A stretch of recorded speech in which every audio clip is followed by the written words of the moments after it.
Hello students, I welcome you all to the online lecture of Research Methodology Lab. In this lecture, we will be discussing about descriptive statistics. For descriptive statistics, you need to have data analysis tab working. For this purpose, kindly click on this icon, then go to Excel options. Then kindly click on add-ins, and in add-in, there is the option to click on Go. A new pop-up box will appear in front of you. Kindly check Analysis Toolpath and Analysis Toolpath VBA. Then press OK. The moment you will press OK, you will see in your Data tab, Data Analysis will be activated. For this, Descriptive Statistics, we have considered random marks of 20 students in Research Methodology subject. Since we are considering it as internal assessment marks, so marks are taken out of 25. This is the data for 20 students. For descriptive statistics, kindly click on Data tab, then go to Data Analysis. A new pop-up box will appear. Click on Descriptive Statistics, then press OK. Select the input range for which you need to calculate descriptive statistics. Let's say this is my range I have selected.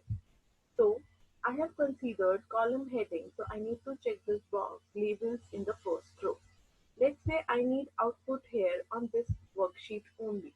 So I will be selecting one cell where I will be getting the output of descriptive statistics. In descriptive statistics, I require all the summary statistics, kth largest and kth smallest. Let's say if I need fifth largest, I need to type 5, and fifth smallest, I need to type 5 here for the fifth smallest term. The moment I will press OK, I'll get the output of descriptive statistics. In order to make it more understandable, I will be changing its format from general to number.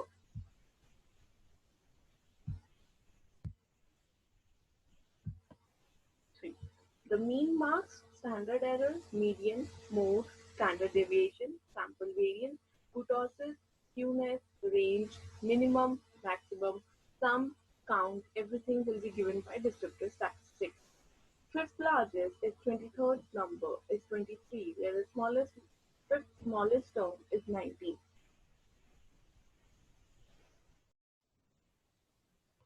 The next topic that we need to study is one sample t-test in Microsoft Excel. This is the example that we discussed using the formula as well in our RM class. Test to determine at 5% level of significance whether the population mean is significantly greater than 20 given the following ages. This the random data is given to you, and you need to check whether population mean mu is greater than 20 or not. So this is one-sided tail test, that is specifically right tail test, given alpha as 5%. For this, you need to arrange your data vertically. Let's say age is taken in this way. Since one sample t-test is not there in data analysis tab, so for that purpose, you need to create dummy variables. Let's say I have created dummy by the name dummy only and have assigned number 0. So for executing one sample t-test in Microsoft Excel, kindly click on Data tab.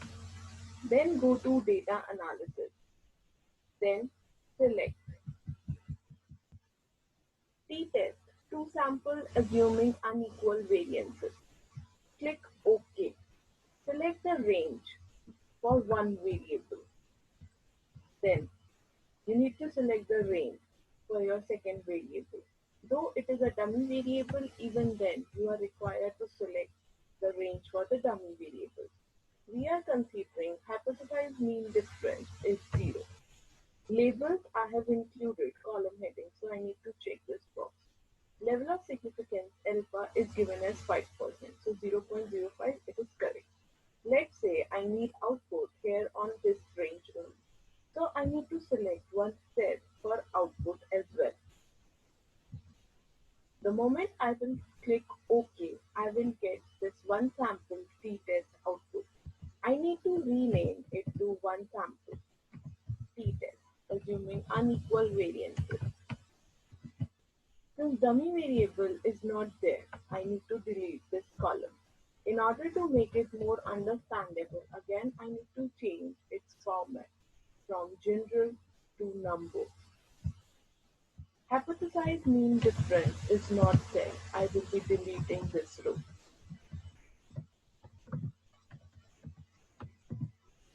So, mean age is 23.50 years, variance 33.21, number of observations are 18, degree of freedom, which is n minus 1, is 17. T statistic is a calculated value, 17.30. Since it is a one-tailed test, you need to compare T statistics value, this value, with T critical one-tailed test value. As you can see, the T calculated value is greater than T statistics value, so you can reject your null hypothesis and thereby accept your alternate hypothesis. Alternatively, the p-value for one-tailed test is this 0.00, which is less than level of significance alpha 0.05. Even then, again, you need to reject your null hypothesis and thereby accepting your alternate hypothesis.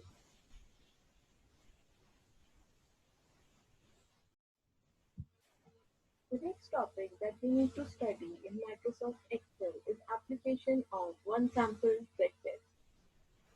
This is a hypothetical question. Is there enough evidence at 5% level of significance to conclude that the population mean age differs significantly from 23 based on the following sample? This is a sample of 25 persons has been given. The mean age and variance for the given age need to be calculated. For this purpose, we need to calculate descriptive statistics. We'll go to Data tab, Data Analysis, then click on Descriptive Statistics. Similarly, as in the t-test, since there was no one sample t-test, on the same line, we need to create dummy variable as well to calculate one sample z-test. For input range, we need to calculate descriptive statistics for this given variable age.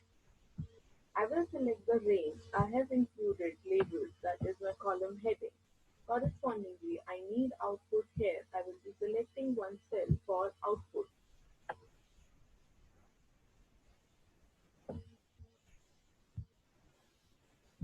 I will be selecting this cell for output. Then I need summary statistics. I need KS largest and KS smallest, considering level of significance at 5% and confidence level for mean will be 95%. I will press OK. This is the descriptive statistics I have received. The variance, I can see the variance here. Sample variance is this value. To make it more understandable, again I will change its format from general to number. Yeah, this is my sample variance 5.82, or otherwise I can use 5 as well. For one sample z-test, go to Data tab, then again click on Data Analysis. In Data Analysis, select z-test, z-test for two sample mean.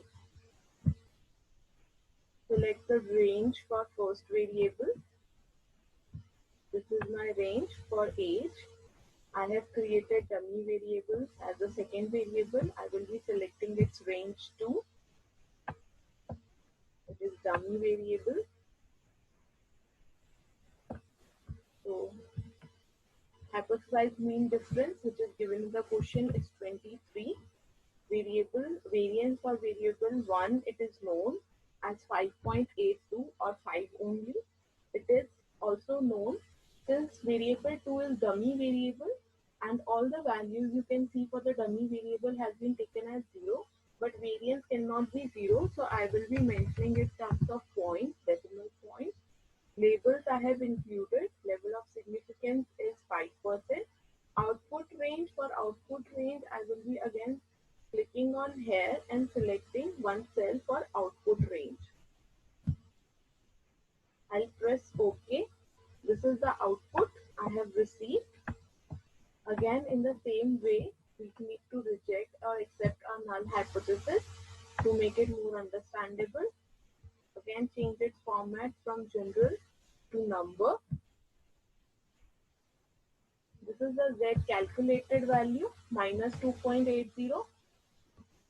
Critical value for one tail test 0.00. Z critical tabulated value is 1.64. For two tail is 0.01 and Z critical two tail is 1.96.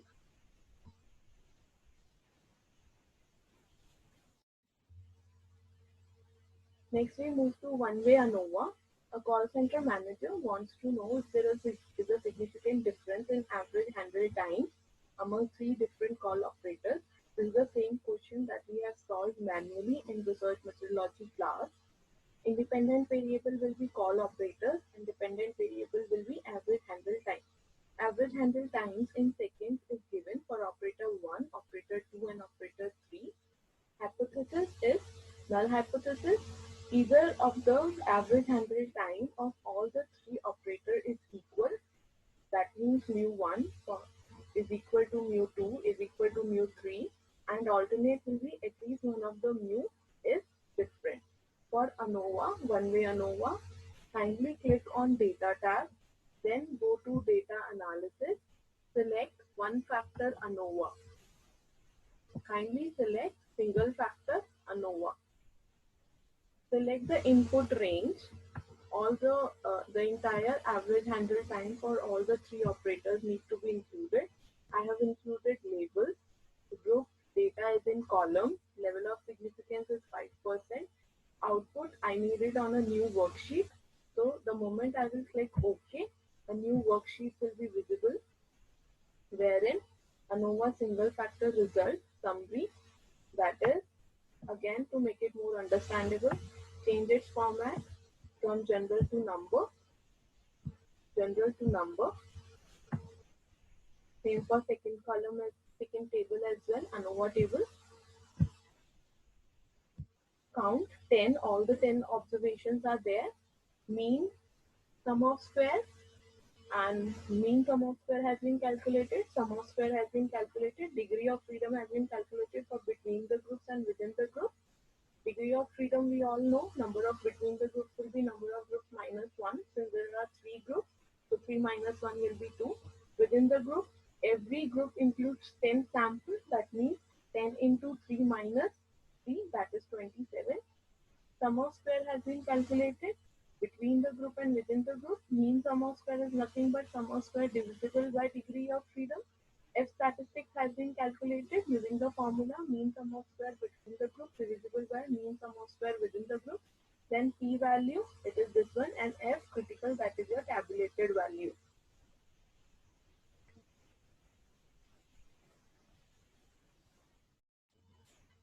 Next in the line is a non-parametric test, that is chi-square test. We need to determine the relationship between gender and political parties. We are considering two hypothetical political parties as SP and BSP, corresponding to gender, men and women. Out of the given sample size of 68, we have 27 SP women and 10 SP men, 16 BSP women and 15 BSP men. This is the observed frequency. From this observed frequency table, we need to calculate expected frequency. And we need to calculate expected frequency for individual cells. Let's say if I need to calculate expected frequency for this cell, it will be row total multiplied by column total divisible by grand total. That means for this cell, it will be 37 multiplied by 43 divisible by 38. In this way, I will be calculating expected frequency for all the 4 cells. So it comes out to be 23.40, 13.60, 19.60 and 11.40. Using these two tables of observed frequency and expected frequency, I will be creating a table instead of a matrix so that I can apply chi-square formula in this. OIJ represents observed frequency, BIJ represents expected frequency. OIJ minus EIJ is the difference between observed frequency and expected frequency. Then I need to square up this difference using this formula. 3.6 multiplied by 3.6 will give you this value 12.96. Then I need to divide these individual values with the expected frequency. After dividing, I need to sum total this in order to get the chi-square value. 3.30 is a calculated chi-square value. I hope you would be able to understand t-test, z-test, Anova and chi-square test in Microsoft Excel. Thank you so much and good luck for your end-term examination. Study hard.